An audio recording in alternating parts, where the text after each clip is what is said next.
messieurs, bonjour et bienvenue dans cette première édition de la journée. La libération du nord du Mali continue à un rythme soutenu. La nouvelle est tombée hier après-midi. La ville de Ombori a été libérée des griffes des terroristes qui la martyrisaient depuis des mois. L'armée malienne, qui est rentrée hier vers 18h, appuyée par les troupes françaises, y a rencontré un accueil chaleureux. Visiblement, les occupants avaient déjà vidé les lieux puisqu'il n'y a pas eu de combat. Pour en savoir plus, nous avons joint au téléphone M.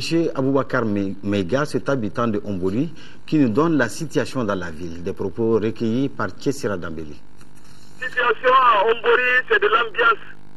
Tout le monde est sorti, la population entière, tout le monde est au bord de Guidoua avec des drapeaux français et maliens en main. La population crie, tout le monde parle Mali, Mali, il y a un monde qui est sorti. Ça veut dire qu'on a tiré dans la souffrance, nous avons tiré dans la galère, tout le monde était isolé, tout le monde était écarté.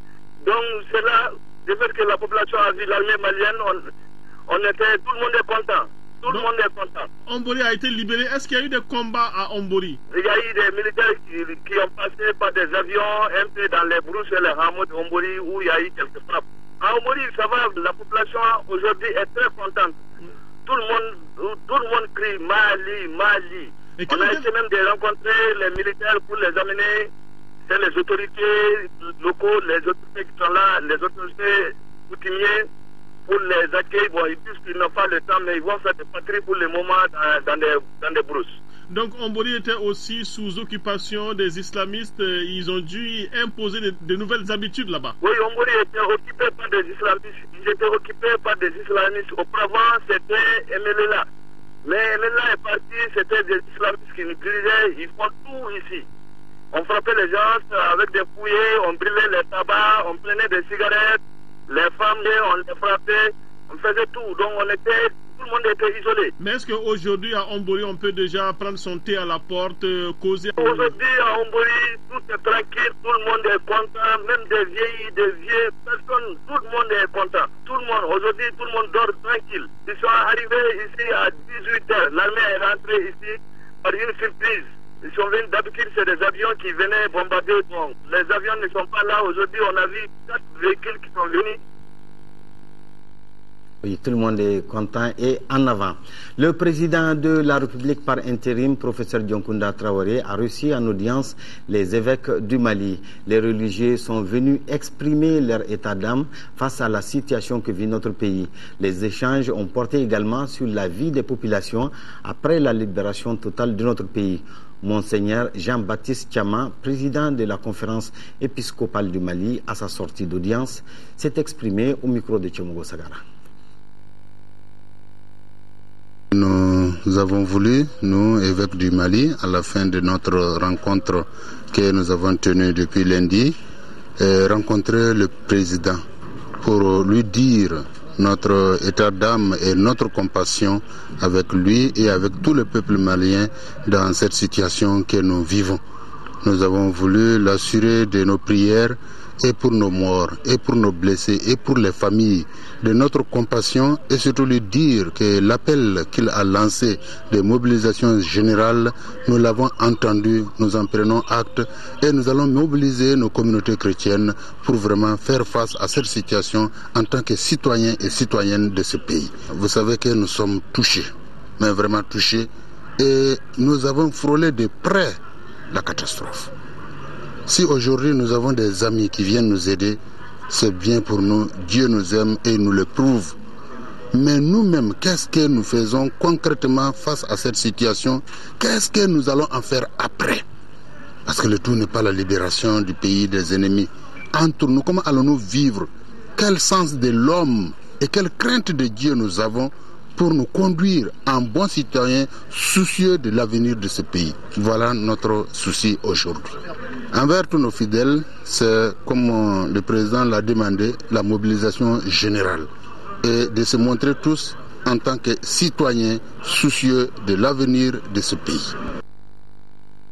Le réseau alternatif pour un Mali debout vient d'effectuer une visite à Markala, Nyono et Djabali, une initiative qui s'inscrit dans le cadre des actions de soutien et d'encouragement à l'endroit de nos forces armées, appuyées par ses alliés basés à Djabali.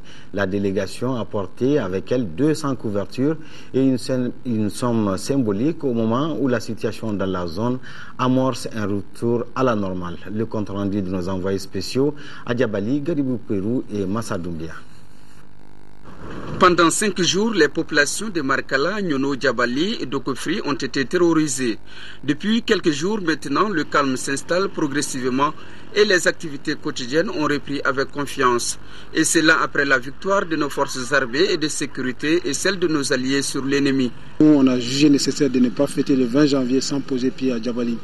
Moi et ma compagnie, nous avons décidé d'ouvrir la brèche pour aller à Djabali avant de fêter cet anniversaire qui est très capital pour l'armée malienne. Une telle victoire mérite, selon les membres du réseau alternatif pour un Mali debout, mérite d'être saluée. C'est d'ailleurs la raison qui conduit cette délégation ici à Djabali avec 200 couvertures marocaines et une somme symbolique.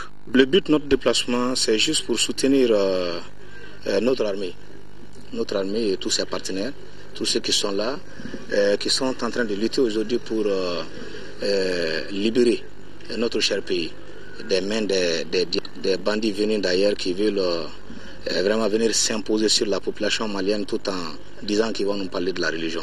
Ce geste pour nos troupes n'est pas un geste quelconque.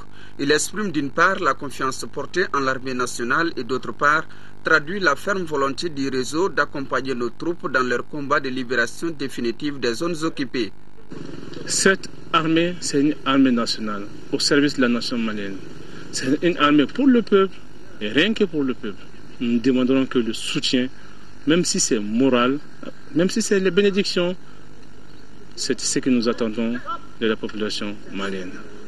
Maintenant, on a besoin aussi d'aide opérationnelle, à savoir nous apporter du renseignement sur là où se trouve l'ennemi, la nature, son volume, qui permettrait de nous aider pour bien planifier de façon opérationnelle notre mission future.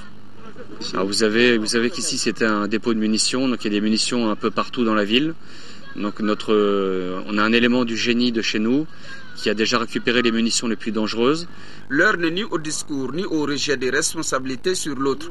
Elle est à la synergie des forces, des stratégies et toute autre action citoyenne.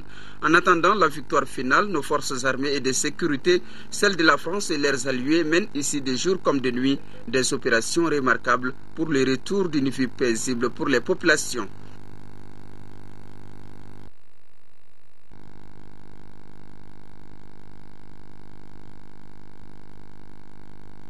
Les partis politiques de la gauche française, une initiative du maire de Montreuil, Dominique Voynet, et du député socialiste et président du groupe d'amitié France-Mali, Razi Hamadi. Un rassemblement qui a eu lieu en présence de la communauté malienne. Le reportage de Makamfi Konati. Les leaders de gauche à l'initiative de la mairie de Montreuil ont tenu à manifester leur solidarité au peuple malien à travers les Maliens de Montreuil. Dominique Voynet, Harlem Désir, Patrice Bessac ont tous affirmé leur soutien sans condition au peuple meurtri du Mali. Que ce qui nous importe, c'est la sécurité des populations. C'est le soutien à un peuple qui souffre des exactions de groupes de conducteurs de pick-up surarmés qui instrumentalisent l'islam pour développer leur trafic en terrorisant les habitants. À nos frères maliens, je veux dire, la liberté dans les rues de Mopti, de Konna ou de Bamako nous est aussi chère que la liberté dans les rues de Paris, de Montreuil ou de Strasbourg. Ce ne sont pas des musulmans qui aujourd'hui sont en train de recruter des enfants soldats, de violer, de tuer, de piller. Ce sont des barbares, ce ne sont pas des musulmans. Pour l'écologiste Pascal Durand, la France aussi avait fait appel à l'Afrique pour défendre ses libertés. Combien de sang africains avons-nous fait couler, nous, au nom de la défense de nos valeurs? Nous sommes aux côtés du peuple malien et nous sommes fiers d'aider le peuple malien. Nous voulons être à vos côtés comme vous avez su l'être aux nôtres. Les représentants de la communauté malienne ont tous salué cet engagement de la gauche aux côtés du Mali. Mais pour le député socialiste de Montreuil plus proche des Maliens, l'après-guerre se prépare dès maintenant. Nous ne laisserons jamais le Mali entre les mains des terroristes, des narcotrafiquants et des bandits. Nous ne laisserons jamais notre pays divisé, quelles que soient les revendications des uns et des autres. J'appelle, comme je l'ai fait à l'Assemblée nationale, à des états généraux de la coopération décentralisée. Ce sont aujourd'hui une centaine de millions d'euros qui sont bloqués alors qu'ils ont été votés par les collectivités territoriales françaises et qu'au regard de la situation locale, ils ne peuvent pas être investis aujourd'hui. La mobilisation doit se poursuivre autour du peuple malien, diront plusieurs intervenants. C'est pourquoi une grande marche est organisée ce samedi 26 janvier à Montreuil pour maintenir l'opinion informée.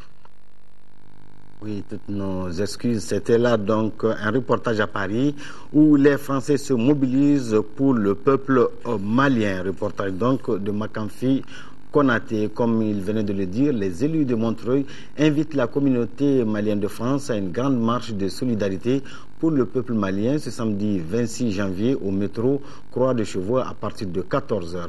Tous pour un Mali uni et solidaire.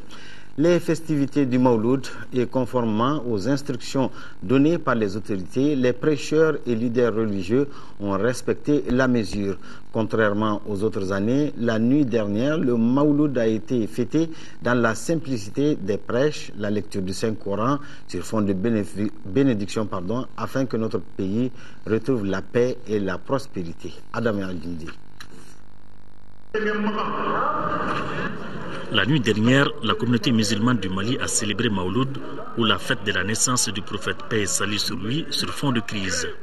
En lieu et place des grands rassemblements dans les rues et dans les stades, les fidèles ont simplifié l'événement. Ces derniers ont magnifié le prophète, sa naissance, sa vie, son parcours prophétique à l'intérieur des mosquées. Cette année, notre pays est dans la guerre. On a décidé de diminuer le Mawlud de cette année pour que n'ait pas rassemblé beaucoup de gens. On a fait ça dans notre mosquée. Et on a demandé à tous les musulmans qui sont au Mali ici de faire comme notre autorité a demandé, de faire dans les mosquées et dans les zaouïas aussi. Notre bénédiction pour notre pays, c'est demander à Allah de ramener la paix dans notre Mali, et puis d'aider aussi les militaires qui sont au front. Et pour nous, respecter les autorités, la décision des autorités est fondamentale par rapport à la communauté soufie. C'est pourquoi, lorsque les autorités nous ont sollicité pour demander de simplifier, nous avons tout de suite adhéré à cette idée et nous avons profité des antennes de l'ORTM pour sensibiliser l'ensemble des prêcheurs. Partout dans le district de Bamako, particulièrement à Bangoni, Nyarela, Amdala et Badalabougou, les musulmans ont prié et fait des bénédictions pour que le Mali retrouve la paix et la tranquillité. Dans certaines mosquées, comme ici à Bagdadi, les forces de sécurité étaient en faction afin de parer à toute éventualité. À présent, nous vous proposons un résumé de l'actualité internationale avec pour commencer la tension qui monte entre la Corée du Nord et celle du Sud par rapport aux essais nucléaires et pour terminer l'ouverture du dialogue à Beyram entre les partis politiques. La tension monte d'un cran entre la Corée du Nord et du Sud. Séoul s'inquiète de l'annonce faite par la Corée du Nord de procéder à un nouvel essai nucléaire. Cela en réponse aux sanctions votées mardi par le Conseil de sécurité des Nations Unies. Le porte-parole des affaires étrangères sud-coréen appelle Pyongyang à prendre en compte les avertissements de la communauté internationale de renoncer à ce nouvel acte de provocation. Libération immédiate et absolue. C'est en ces termes que la Cour suprême du Mexique a mis fin à 7 ans de calvaire pour Florence Cassé. La Française âgée de 38 ans purgeait une peine de 60 ans de prison à Mexico pour des enlèvements qu'elle a toujours niés. 3 des 5 juges de la première chambre ont estimé que ses droits fondamentaux avaient été violés lors de son arrestation en décembre 2005. Relâchée, Florence Cassé a pris mercredi soir un avion, direction Paris. Le vice-ministre des Affaires étrangères japonais s'est rendu mercredi en Algérie pour demander des explications sur la mort des 10 Japonais durant la prise d'otage d'Inanema. Au total, 17 Japonais travaillaient sur le site gazier. À Tokyo, le gouvernement a condamné cet acte terroriste, précisant ne pas tolérer le recours à la violence. Les dépouilles des Japonais tués ainsi que les 7 rescapés doivent être rapatriées ce jeudi.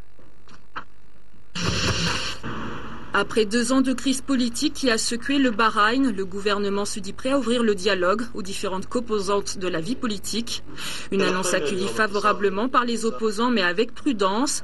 Khalil Al-Marzouk, chef de file du principal parti d'opposition, a rappelé que des précédentes promesses d'ouverture du dialogue par les autorités n'avaient rien donné.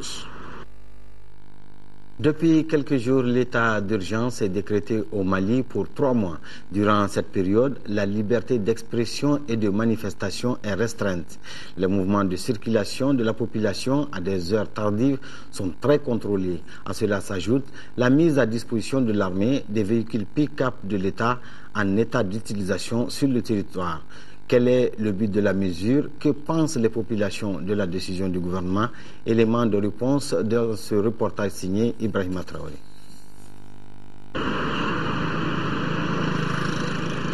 Jour ordinaire à Bamako, les populations vaquent tranquillement à leurs affaires. Derrière cette atmosphère se cache la grave crise que traverse le Mali, notamment dans sa partie nord avec la guerre contre les terroristes. La situation a plongé le pays dans l'état d'urgence depuis le 12 janvier dernier. Décision prise par le Conseil de ministres extraordinaire, convoqué d'urgence par le président de la République par intérim. Le gouvernement saisit par la suite l'Assemblée nationale afin de proroger pour 3 mois la mesure. Les députés l'acceptent à l'unanimité, sans débat. La déclaration de l'état d'urgence relève de la compétence du gouvernement pour 10 jours et au-delà de 10 jours, c'est l'Assemblée qui doit autoriser la prorogation. Cet état d'urgence ne vise pas des individus particulièrement. C'est un état d'exception qui est justifié par la situation de péril dans laquelle se trouve le pays. En clair, le gouvernement entend instaurer et maintenir un climat social serein dans tout le pays. Le but est d'assurer surtout le bon déroulement des opérations militaires en cours pour la libération totale des régions occupées. Ça autorise le gouvernement à prendre certaines mesures concernant la liberté individuelle et collective, les libertés d'aller et de venir, les libertés de réunion, même la liberté de presse. Il y a des choses qu'on ne doit pas s'autoriser à dire en ces périodes-là. Donc l'administration est autorisée par cet état d'urgence à prendre certaines mesures pour arrêter un certain nombre de comportements qui peuvent être préjudiciables pour la quiétude de tout le monde. Des mesures qui certainement difficiles dans un état démocratique et dans un état de droit, mais qui sont justifiées par la situation de sécurité. Les perquisitions pour détecter à tout moment les individus ou les armes qui sont cachées par-ci et par-là, c'est normal dans cet état aujourd'hui d'insécurité dans lequel nous vivons. Interdire des manifestations de gens qui mettent en danger les populations, c'est tout à fait normal. Le respect de la décision relative à l'état d'urgence nécessite une vaste campagne d'information. La mesure mobilise les autorités de la capitale malienne. Elle travaille à sensibiliser davantage les populations pour préserver l'ordre public. Nous avons convié tous les maires, les chefs de service de sécurité, ainsi que les notabilités, les coordinateurs des quartiers, des chefs de quartier, pour passer l'information et leur demander de veiller à l'application des mesures relatives à l'état d'urgence. Et après ces rencontres, au niveau de toutes les communes, les maires ont organisé des séances de travail, d'information et de sensibilisation des populations. Ils ont pris des actes administratifs imposant certaines conduites, notamment l'interdiction des cortèges, des manifestations à caractère festif et des regroupements importants. Au-delà des cortèges funèbres aujourd'hui, aucun cortège ne doit être autorisé. Et si au niveau des centres d'état civil, nous arrivons à faire comprendre aux officiers d'état civil, dès les déclarations de mariage, de faire comprendre qu'au-delà de 2-3 véhicules, les mariages ne seront plus célébrés, je pense que ça pourra conquérir à faire respecter l'état d'urgence quant au mariage. Mais ce n'est pas la seule cérémonie. Il y a d'autres cérémonies concernant tous les regroupements qui doivent faire l'objet de sensibilisation, de vigilance, de surveillance. L'instauration de l'état d'urgence est bien accueillie par les populations qui se sentent aujourd'hui en sécurité. L'état d'urgence, c'est très bien, parce qu'on est dans une situation vraiment d'inquiétude. Tout ce que l'État aussi fait pour l'armée, vraiment on est d'accord avec ça. Je demande à la population vraiment de cesser les tapages, de cesser les attroupements inutiles. Et tout ça, il faut éviter ça, quoi. Déjà, la mobilisation, c'est une bonne chose. Et aussi, j'ai compris que la population, d'une manière générale, a bien accueilli ces mesures qui nous permettent de mieux sécuriser les populations, de mieux contrôler nos espaces publics afin d'éviter des surprises. Les Maliens semblent comprendre et entendre respecter la mesure en vigueur. Certains craignent seulement des abus éventuels. Pour l'instant, tous les esprits restent tournés vers le théâtre des opérations. Sport football CAN 2013 pour la deuxième journée du groupe B. Le Mali s'incline devant le Ghana, 1-0 marqué sur penalty, et le deuxième match Niger-RDC s'est soldé par un nul 0 partout. Le résumé des matchs avec Assassin. Fin de cette édition, merci de votre aimable attention. Prochain rendez-vous d'infos, 18h et 20h. Bonne suite des programmes et que Dieu bénisse le Mali.